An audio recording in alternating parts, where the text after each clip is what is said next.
महाराष्ट्र के मुख्यमंत्री देवेंद्र फडणवीस ने कहा, नागपुर के महल इलाके में जिस तरह से स्थिति तनावपूर्ण हुई वह बेहद निंदनीय है। कुछ लोगों ने पुलिस पर भी पत्थरबाजी की, यह गलत है। मैं स्थिति पर नजर रख रहा हूँ। नागपुर के महल इलाके में जिस प्रकार से तनाव की स्थिति निर्माण हुई, ये बहुत ही निंदनीय है।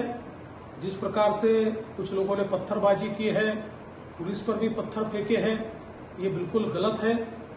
मैं स्वयं इन सारी घटनाओं पर नजर रखकर हूं। मैंने पुलिस कमिश्नर को ये कहा है कि कानून व्यवस्था बनाने के लिए जो भी कड़े से कड़े कदम उठाने की आवश्यकता हो वो उठाए जाए और शांति को बनाया जाए।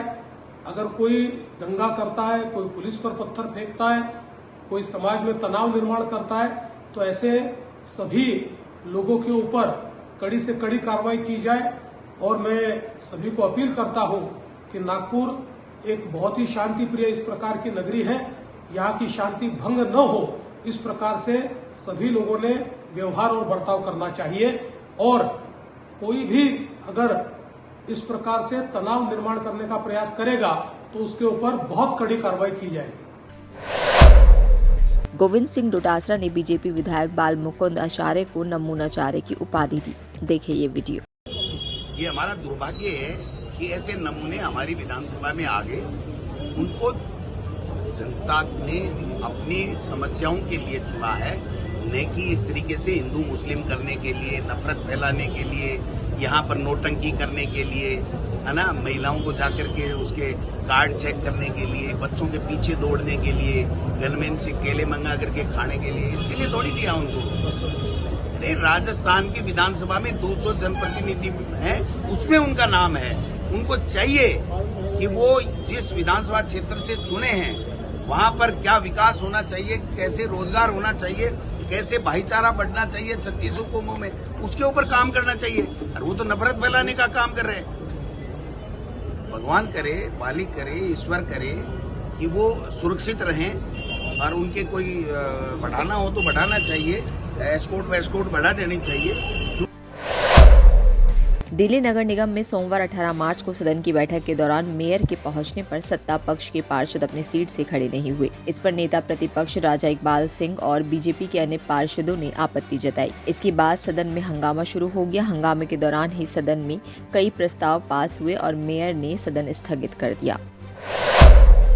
दिल्ली पुलिस इतिहास में पहली बार स्टेशन हाउस ऑफिसर यानी कि SHO की नियुक्ति के लिए योग्यता आधारित परीक्षा शुरू करने जा रही है। अब तक SHO की पोस्टिंग वरिष्ठता और अनुभव के आधार पर होती थी। दिल्ली पुलिस के 15 साइबर SHO पोस्ट के लिए 122 पुलिस इंस्पेक्टरों ने आवेदन किए हैं। इसकी परीक्षा 18 मार्च को होगी।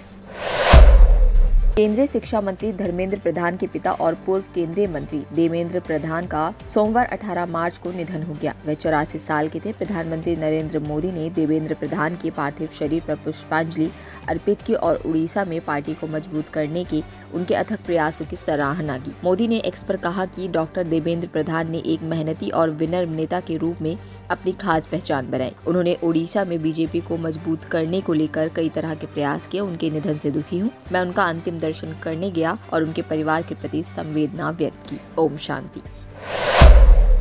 मुख्यमंत्री नायब सिंह सैनी ने बजट अभिभाषण में लाडो लक्ष्मी योजना के प्रावधान का ऐलान किया। उन्होंने कहा कि हमने महिलाओं को प्रति माह 2100 रुपए की आर्थिक सहायता देने का संकल्प लिया था। अब इसे पूरा करने के लिए लाडो लक्ष्मी योजना को अंतिम रूप दिया जा रहा है। सीएम ने बताया कि वित्त वर्ष 2025-26 में इसके लिए उन्होंने 5000 करोड़ रुपए का प्रावधान किया है। बीजेपी ने पहली बार गुरुग्राम महानगर अध्यक्ष पद पर तैनाती की है। वहीं सर्वप्रिय त्यागी को सर्वसम्मति से बीजेपी गुरुग्राम का नया जिला अध्यक्ष नियुक्त किया गया है। पहली बार गुरुग्राम महानगर अध्यक्ष के पद पर भी नियुक्ति की गई है, जिसके लिए मानेसर के पूर्व मंडल अध्यक्ष अजीत यादव को चुना गया है। इससे पहले कमल यादव जिला अध्यक्ष पद पर थे। ओरहान अफ्तरामणि उर्फ ओरी के खिलाफ FIR दर्ज हुई है। पुलिस के अनुसार कटरा स्थित एक होटल में शराब पीने के आरोप में सोशलाइट इन्फ्लुएंसर ओरी सहित 8 लोगों के खिलाफ FIR दर्ज की गई है। तेलंगाना के मुख्यमंत्री रेवंत रेड्डी ने राज्य में शिक्षा, नौकरियों और राजनीतिक प्रतिनिधित्व में OBC आबादी के लिए 42% आरक्षण सुनिश्चित करने की घोषणा की।